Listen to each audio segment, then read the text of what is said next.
Dan baru kali ini Bapak Ibu mohon maaf sepanjang sejarah memilih presiden pun dapat amplop 300.000. Belum pernah dalam sejarah. Jadi pilpres kita turun derajat jadi kayak pilkades. Ini kan luar biasa. Lalu kalau ini yang mau kita wariskan ke depan, buat apa kita punya pemilu? Ini ditepukin biar saya, apa ini maksudnya ini? Biar ngegas, saya udah capek ngegas karena boleh saya bilang pemilu kita kali ini pemilu yang paling brutal sepanjang sejarah. Pemilu paling brengsek dalam sejarah. Karena baru pemilu kali inilah saya menemukan bagaimana, dan bukan hanya saya, kita tinggal membuka media sosial, kita tinggal membuka media mainstream, kita bisa melihat perbincangan publik, bagaimana kekuasaan begitu eksesifnya dalam rangka menguntungkan salah satu kandidat dan merugikan kandidat-kandidat lainnya. Saya kira itu sangat telanjang. Ambil contoh sederhana saja apa yang dibongkar oleh podcast Bocor Halus tiap minggu yang tidak pernah ada bantahan atau klarifikasi. Kita lihat investigasi Tempo dan yang lainnya. Dan hari-hari ini kalau kita buka yang namanya TikTok atau yang lain isinya semua tentang kekacauan yang terjadi dalam pemilu kita yang lalu. Belum pernah sepanjang sejarah kita melihat instrumen kekuasaan, aparat penegak hukum digunakan sebegitu masifnya oleh, boleh dikatakan, aktor-aktor pemerintah, aktor-aktor negara. Bagaimana kepala-kepala desa dimintai laporan pertanggungjawaban anggaran dana desa oleh Polda tanpa kejelasan asal-usul kenapa dipanggil. Bagaimana kepala-kepala desa ini didatangin dan ditanyain dan dia intimidasi bahwa nanti akan diperiksa ini itu. Itu bahkan di Orde Baru juga enggak terjadi. Bagaimana dinas-dinas oleh pejabat gubernur, pejabat bupati, pejabat wali kota, menekan camat, lurah dan sebagainya, sehingga harus melakukan kerja-kerja ekstra konstitusional dengan mendukung salah satu kontestan atau merugikan kontestan yang lain. Tentu kalau mereka ditanya belum tentu mau bersaksi. Tapi ini kan seperti bau bangkai. Ya, yang tidak kita lihat barangnya tapi baunya sampai kemana-mana.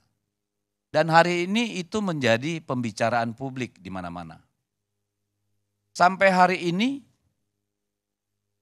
padahal dunia sudah semakin canggih, penghitungan di tingkat kecamatan masih banyak yang belum selesai. Kenapa? Keluhan mereka setiap menginput nomor genap, itu dengan cepat sistem Sirekap ini jalan. Begitu masuk ke angka ganjil, ini error atau hang. Sehingga proses berlarut-larut. Ada yang membisikkan kepada kita karena ada algoritma yang terjadi di Sirekap itu, sehingga harus bekerja dulu pontang-panting untuk menyesuaikan dengan apa yang diharapkan oleh seseorang gitu atau sekelompok orang. Kita juga melihat keanehan ketika kemarin misalnya kalau yang kita lihat itu ini saya nggak tahu Bawaslu atau KPU itu mengundang ya lembaga-lembaga survei ya. Ini ada mengundang Profesor Roni Guci Rusli, pakar IT dan statistik UI yang ingin membedah tentang kesahihan quick count. Menurut apa yang dipublikasi di sini, tidak satu pun lembaga itu yang mau hadir. Tidak satu pun mau hadir. Aneh. Harusnya kalau mereka percaya pada metodologi, quick count itu dilakukan netral, pendanaannya bukan dari salah satu pasangan calon, melakukannya secara metodologis dan akademis, saya kira mereka harus hadir. Tetapi enggak ada yang hadir satupun. Sehingga kalau hari ini orang bertanya apakah quick count itu lalu dikaitkan dengan Sirekap yang amburadul itu ada hubungannya? Wallahualam. Karena kalau kita mau memakai logika penalaran yang sederhana saja, tidak perlu S2, S1 saja. Berbagai survei yang kita lihat benar dan yang kita punya, pasangan Prabowo Gibran itu di angka 43, 44, ya, dan mentok di 46. Dalam kondisi pasangan calon 01 dan 03 itu juga sudah ajek. Sementara undecided voternya sudah sangat rendah. Kemudian di hari H terjadi lompatan yang sangat signifikan. Which is secara secara ilmiah mungkin Bung bisa menjelaskan bahwa kenaikan 1-2% itu dalam survei, dalam dunia nyata bukan hal yang mudah. Harus ada pull factornya atau push factornya. Itu belum pernah saya tahu, saya sebagai orang yang belajar tentang manajemen pemilu dan survei, sampai sekarang saya susah menalarnya. Jadi pertanyaan-pertanyaan itu kemudian kan menjadi persoalan publik. Sangat telanjang. Oleh karena itulah dibutuhkan yang namanya hak angket. Untuk menjawab banyak persoalan-persoalan. Saya bacakan saja karena saya bukan ahli hukum. Hak angket itu hak untuk melakukan penyelidikan terhadap pelaksanaan undang-undang atau kebijakan pemerintah yang berkaitan dengan hal penting strategis berdampak luas pada kehidupan masyarakat berbangsa, bernegara yang diduga bertentangan dengan peraturan perundang-undangan. Kalau kita lihat ya yang terjadi ya tentu sangat banyak sekali hal yang bisa dipercakapkan di DPR. Tidak saja merujuk pada semua undang-undang dan kebijakan, melihat realita hari ini, tapi juga dalam rangka kita merancang masa depan. Karena menurut saya mempercakapkan ini dalam forum DPR adalah hal yang konstitusional. Walaupun sekarang yang sangat gerah menurut saya justru orang yang di framing sebagai pemenang pemilu. Saya bingung. Sejak kapan hak angket menjadi drama yang begitu menakutkan? Dalam sejarah bangsa ini, sejak zaman Bung Karno, ya, hak angket selalu terjadi dari satu pemerintahan ke pemerintahan lainnya. Zaman Bung Karno tahun 50-an itu ada hak angket tentang penggunaan devisa. Ya, itu Undang-Undang Pengawasan Devisa tahun 1940, zaman Bung Karno sudah ada hak angket. Zaman Pak Harto ada hak angket tentang Pertamina. Tidak ada masalah. Ya. Lalu zaman Gus Dur itu ada juga hak angket terkait Bulog Gate dan Brunei Gate. Tidak ada masalah. Pada zaman Ibu Megawati juga ada hak angket tentang dana non-budgeter Bulog.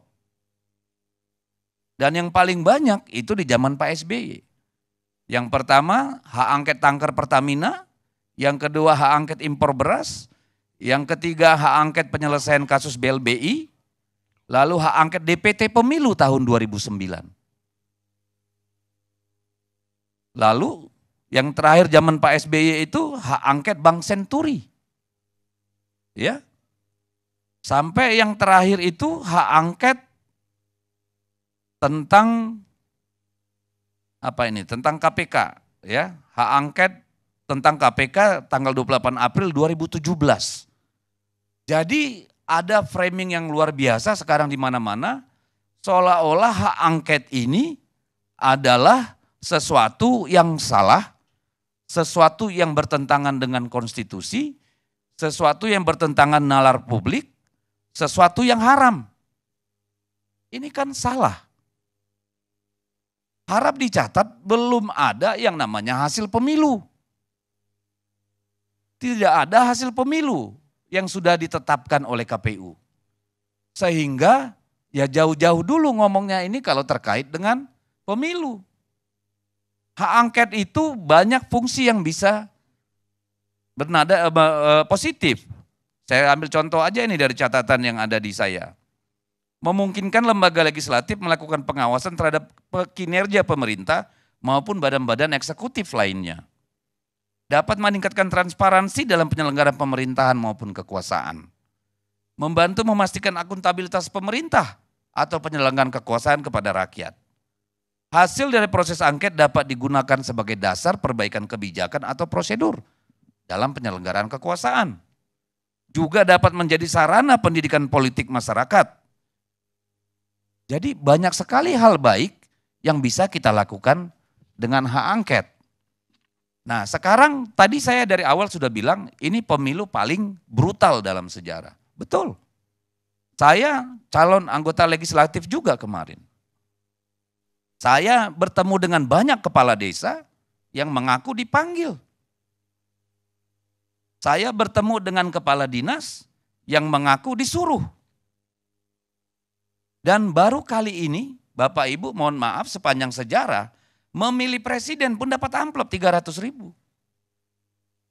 Belum pernah dalam sejarah. Jadi pilpres kita turun derajat jadi kayak pilkades. Ini kan luar biasa. Lalu kalau ini yang mau kita wariskan ke depan, buat apa kita punya pemilu? Karena sudah pasti pemilu itu akan dimenangkan yang punya kuasa dan yang punya uang. Tidak ada rumus lainnya. Karena kalau hari ini saya yakin, kalau nggak punya 30 miliar susah masuk DPR RI. Untuk jadi anggota DPRD kabupaten kota setidaknya 4 miliar. Kalau dia provinsi mungkin 10-15 miliar. Kalau DPR RI 25, 30, 40 miliar. Demokrasi apa yang kita harapkan? Gimana negara kita ini ke depan? Ketika kemudian hasil pemilunya kita sudah akan tahu hasilnya.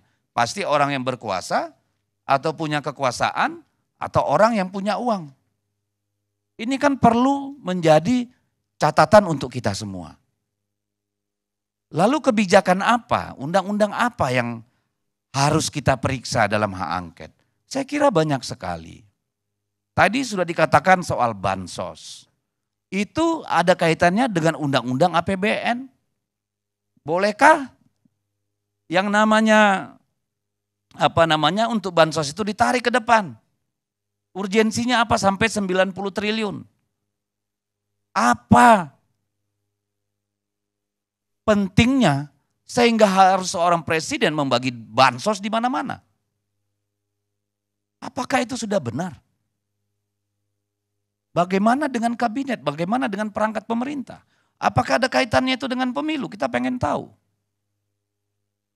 Kita juga ingin tahu undang-undang keuangan negara. Bagaimana ini cerita? Mungkin kita juga perlu periksa bagaimana dengan PPATK. Kita mendengar kabar semua perusahaan tambang itu diancam dengan RKAP kalau tidak setor duit atau kalau tidak cawe-cawe. Ini kan persoalan-persoalan yang perlu dicarikan klarifikasi dan verifikasi. Supaya jangan hanya menjadi buah bibir di publik. Kita berharap proses pemilu ini adalah proses beradab untuk melahirkan pemimpin-pemimpin yang ada di lembaga legislatif maupun di lembaga eksekutif. Kalau anggota legislatif dan eksekutifnya saja sudah seperti ini, bagaimana kita bisa bermimpi bahwa yang namanya pilkada akan menjadi sebuah proses yang bermartabat. Lalu kita melihat bagaimana keresahan masyarakat di seluruh Indonesia terhadap proses yang terjadi sejak putusan 90 di Mahkamah Konstitusi. Bagaimana hampir seluruh perguruan tinggi besar bersuara menyampaikan keprihatinan atas hilangnya etika, moral, pelanggaran hukum, konstitusi dalam pelaksanaan pemilu kita. Apakah suara ini akan kita abaikan? Lalu demokrasi kaya apa yang kita mau wariskan? Ini kan problem yang sangat besar bagi kita. Bukan sekedar siapa yang menang, siapa yang kalah, berapa suaranya, itu bukan ranah angket. Kalau bicara hasil pemilu, silakan Anda berdebat dengan KPU, dengan Bawaslu. Kalau soal pelanggaran. Soal hasil sengketa pemilu silakan ke MK. Angket hal yang berbeda dengan itu. Jadi seharusnya siapapun tidak perlu bernada negatif atau miring terhadap hak angket. Bawaslu nggak perlu ngomong, ngapain DPR bikin angket? Bawaslu itu bukan pengawas DPR. DPR itu yang mengawasi Bawaslu. Ngapain juga KPU komentar? Karena DPR melaksanakan fungsinya secara konstitusi. Jadi terus terang mungkin orang tidak berani ngomong. Kita tahu sekarang hak angket ini berusaha digembosi dengan ancaman-ancaman kasus-kasus hukum. Kasus-kasus individu-individu. Ya seperti kebiasaan Pak Harto, kalau nggak bujuk, injak, kan begitu. Ini perilaku kekuasaan hari ini, jujur saja. Kita akan lihat apakah partai-partai nanti memang sepakat untuk melakukan evaluasi mendalam atas pelaksanaan undang-undang. Banyak undang-undang, bukan hanya undang-undang tentang pemilu, undang-undang keuangan negara, undang-undang APBN, undang-undang yang lain. Banyak yang bisa kita, undang-undang pemerintahan desa mungkin. Jadi ada banyak sekali. Kebijakan banyak. Apakah Polri di luar pengaduan masyarakat memanggil kepala desa? Tidak dalam soal katakanlah siklus pemeriksaan, tidak ada pengaduan. Apakah itu kebijakan penyelenggaraan kekuasaan yang benar? Ini adalah persoalan bangsa. Saya tidak tertarik membicarakan angket ini untuk hasil pemilu. Tapi saya tertarik bagaimana ke depan semua praktek busuk dan kotor ini tidak diulang. Kita mau perbaikan. Saya kira bagi kami itulah hal pentingnya hak angket ini. Bukan sekedar hasil pemilu. Karena kalau dikatakan Mas EF nanti bukti-buktinya harus segunung. Ya kecuali Bawaslu dan KPU-nya mau bekerja sama, mungkin kita bisa punya semua C1. Tapi kita tahu sendiri bagaimana di lapangan itu, pasti tidak. Walaupun begitu, kami sudah berupaya.